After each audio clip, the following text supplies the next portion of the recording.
Aujourd'hui, quelqu'un qui se dit patriote est automatiquement taxé de fascisme. C'est mal connaître notre histoire. Tous les grands combats menés dans notre pays l'ont été par le peuple.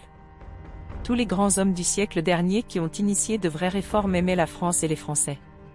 Savez-vous que les congés payés sont arrivés en 1922 à l'initiative d'un grand syndicaliste nommé Jean-Jacques Durand? Cet homme aimait la France et les Français. Croyez-vous que les membres du Front populaire étaient fascistes? Tous les hommes d'État étaient patriotes jusqu'à l'élection de Giscard.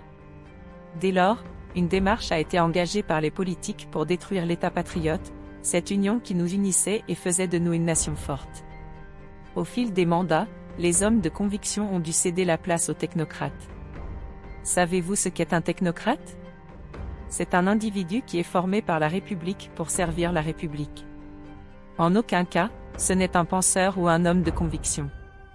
On lui apprend des règles à appliquer et à toujours obéir. C'est dans leur nature. En les mettant au pouvoir, ces hommes sans idéaux ont dû répondre à leurs besoins de soumission en se cherchant un maître. Leur ego démesuré les a donc attirés vers des consortiums, des multinationales ou des cercles d'influence qui n'ont qu'un but, le profit. Pour résumer, imaginez que vos ancêtres aient bâti une grosse maison. Au fil des générations, elle s'est agrandie. Vous en êtes arrivé à embaucher un professionnel pour la gérer. Et puis petit à petit, ce gérant vous a demandé de plus en plus d'argent.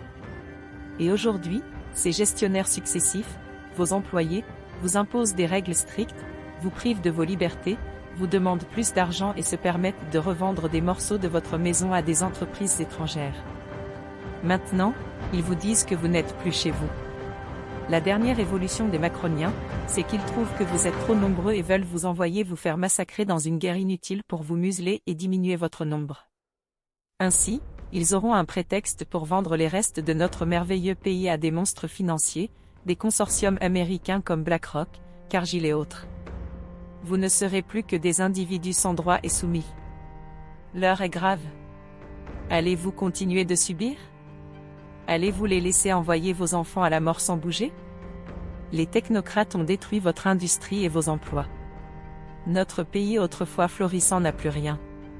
Pourtant, nous avions une agriculture de qualité, des fonderies, des filatures, des usines de transformation et de nombreuses usines et commerces. Si vous manifestez votre mécontentement, ils vous envoient les forces de l'ordre pour vous malmener. Combien de gilets jaunes ont eu des yeux crevés, des doigts arrachés, reçu des coups?